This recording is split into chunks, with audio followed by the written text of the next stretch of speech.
Hello and welcome. Today I've got this van here to show you. This is Weinsberg. Weinsberg, although it's a carriage manufacturer, dates back to the beginning of the 19th century. I think it was founded 1817 or somewhere around then, making it the oldest RV producer in Europe, possibly in the world. Anyway, because a lot of them started off as producing carriages or other things. For example, we've got... I'm trying to think what else there is. There's a Norton started in 1921, and Westphalia started, I think it was 1849 or thereabouts, 1859, something like that. So anyway, Weinsberg was acquired by Knaus as a cheaper brand, right? So you've got the Knaus brand, which costs more money. I mean, lots of them are doing this. Then they introduce a cheaper brand. But when you put a cheaper brand on the most expensive, just about, chassis, I don't understand the logic. Sorry, the music's on, so I'm just going to show you and let the music play.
I let the theme music play, although it wasn't very loud here, but I quite like it. Okay, in the bedroom we've got these things that makes sense. You put these elastic things by a German company, which near Gunsberg, and that holds them, Kipur, that holds them in place. But there's none at the bottom one, which I think is a bit daft, though it does have USB there and electric point for charging, and the storage at the back, and beds. Okay, in the German layout, we'll have a look in here.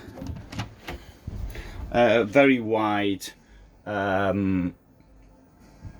washroom. This is supposed to slide across, and it does.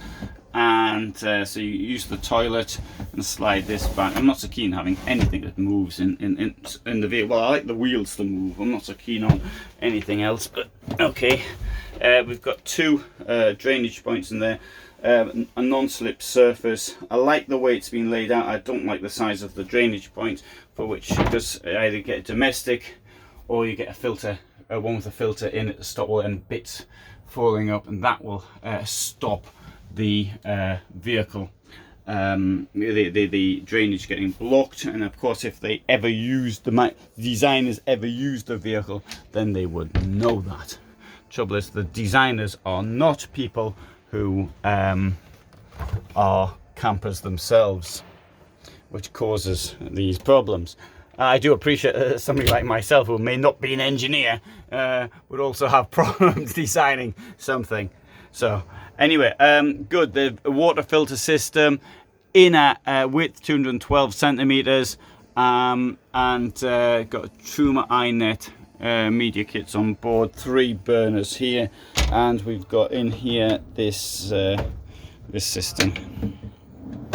I would say that if I was going to pay a 6-figure sum, which this nearly is or is, depending on the options, I'd want a flat floor all the way back. I wouldn't want be tripping up over here. I think at this price level that is required. I do appreciate if you've got a van at 70,000 or something, and first of all, something with a Mercedes engine, and secondly, it is it's understandable. It would have those problems. So you can get lithium ion batteries as an option. You can do that in just about everything. There's just your television up there, and the upholstery. There's a large amount of choices. Extension to the kitchen here, and if I come out, let's see if this is working. So 7 meters long, 230 wide, 212 inner width, 284 height, and 2 meters standing height. Ready to go up. It'll give approximately 400 kilos of payload, which is I think quite good for a vehicle like this. They've got this LDC system as an option for carrying dogs around. I think the dogs go in the garage or something. Anyway, I don't know if that's true. Anyway, it's all right if your dogs can sort of get into the living compartment as well.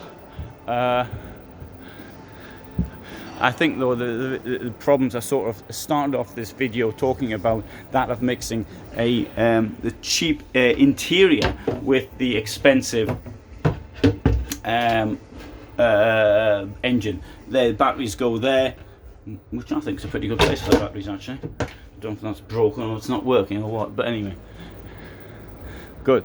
Easy travel box is a great idea. This isn't an easy travel box. This is where the your septic tank, your cassette goes, but there's easy travel box, very easy to connect. Electricity, you thread it through, you lock the door, people can't get your cable. There you have your water in a position which is I think you have to relatively easy to access, in my opinion.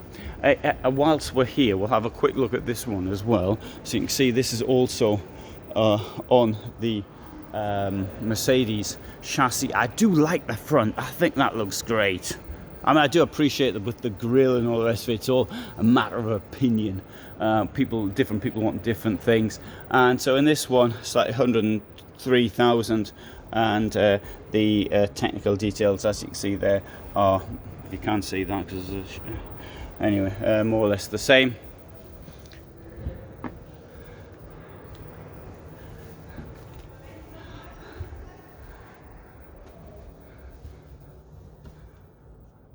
Oh, somebody's put a plant up there, so I don't know if that comes with the van.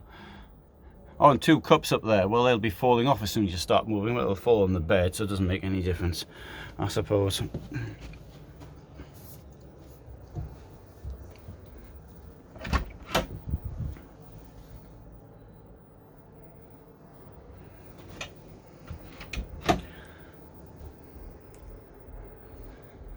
Other some differences in the upholstery. I can't really see the difference, but anyway. Oh, I can.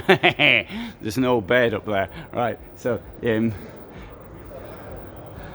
anyway, good.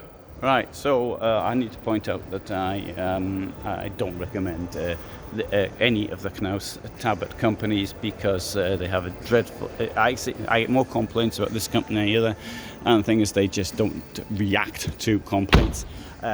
Any motorhome is going to have all sorts of problems due to being the way they're manufactured by hand, but it's how they react to those problems which is the important bit, and Knaus just doesn't bother, couldn't care less. So anyway, there you have it. Thanks very much for watching. Hope you found it interesting, and all the best from me in Germany.